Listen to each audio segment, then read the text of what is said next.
η Αγία Παρθενομάρτης Ελένη της Συνόπης. Η Αγία Ελένη μαρτύρησε το 18ο αιώνα μετά Χριστόν. Καταγόταν από την όμορφη και σπουδαία πόλη του Πόντου Συνόπη και ήταν κόρη της ευσεβούς οικογενείας Μπεκιάρη. Ήταν 15 ετών, ωραιότατη στο σώμα και στην όψη. Η ιδέα αγνότητά της έδινε ιδιαίτερη χάρη στο πρόσωπό της. Διακρινόταν για την υπακοή στους γονείς της και τη θερμή αγάπη της ψυχής της προς τον Χριστό.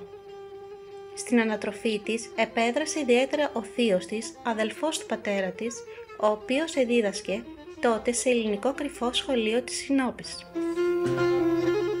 Κάποια ημέρα η μητέρα της την έστειλε να αγοράσει νήματα για το κέντημα από το κατάστημα του Κρύωνα. Στο δρόμο υπήρχε το σπίτι του Κούζογλου Πασά, δικητού της Συνόπης. Την ώρα που περνούσε η Ελένη, ο Πασάς την είδε από το παράθυρό του και η ακόλαστη ψυχή του θαμπόθηκε από την ομορφιά της. Διέταξε τότε και έφερε την κοπέλα ενώπιόν του. Αφού έμαθε ποια ήταν, προσπάθησε πολλές φορές να τη βιάσει, αλλά χωρίς αποτέλεσμα, διότι ένα αόρατο τείχος προστάτευε την Ελένη που συνεχώς προσευχόταν.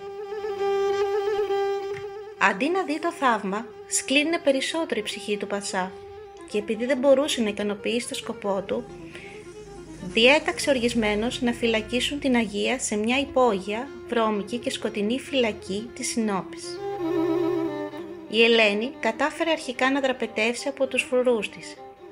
Όταν όμως ο Πασάς διαπίστωσε τη φυγή της, οργίστηκε φοβερά, απειλώντας πως αν δεν του την παραείδαν, θα διέτασε γενική σφαγή των χριστιανών της Συνόπης. Οι δημογέροντες ζήτησαν από τον πατέρα της Αγίας να τους παραδώσει την κόρη του για να τη στείλουν πίσω στον Πασά.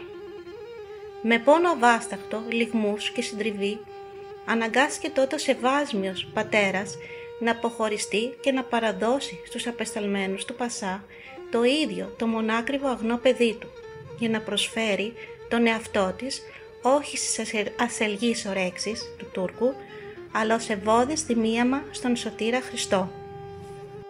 Όταν έφεραν και πάλι την Ελένη ενώπιον του Πασά, αυτός επανειλημμένα επιχείρησε και πάλι να ασελγήσει στην νεαρή κοπέλα, η οποία συνέχισε όπως και πρώτα να επικαλείται διαρκώς το όνομα του Κυρίου ημών Ιησού Χριστού και να προσεύχεται σε εκείνον και στην Παναγία Μητέρα του.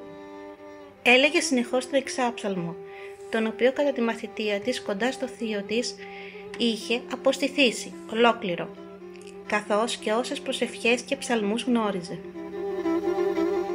Και όπως αρχικά, έτσι και τώρα, σε καμία από τις προσπάθειές του, ο Πασάς δεν μπόρεσε να πραγματοποιήσει τον δελειρό σκοπό του, καθώς η Θεία Χάρις προστάτευε και σκέπαζε την αγνή κοπέλα σαν αόρατο απροσπέλαστο τείχος. Η αποτυχία αυτή εξόργησε φρικτά τον Πασά, που διέταξε να βασανίσουν σκληρά την Αγία και να της τρυπήσουν το κεφάλι με καρφιά. Ατάραχα και γενναία δέχτηκε η νεαρή Ελένη τα χτυπήματα, τους βασανισμούς και τέλος το φοβερό θάνατο δι' αποκεφαλισμού. Πέρασε ένδοξα στην αθανασία με άσπυλο τον θεοήφαντο χιτώνα της ψυχής της.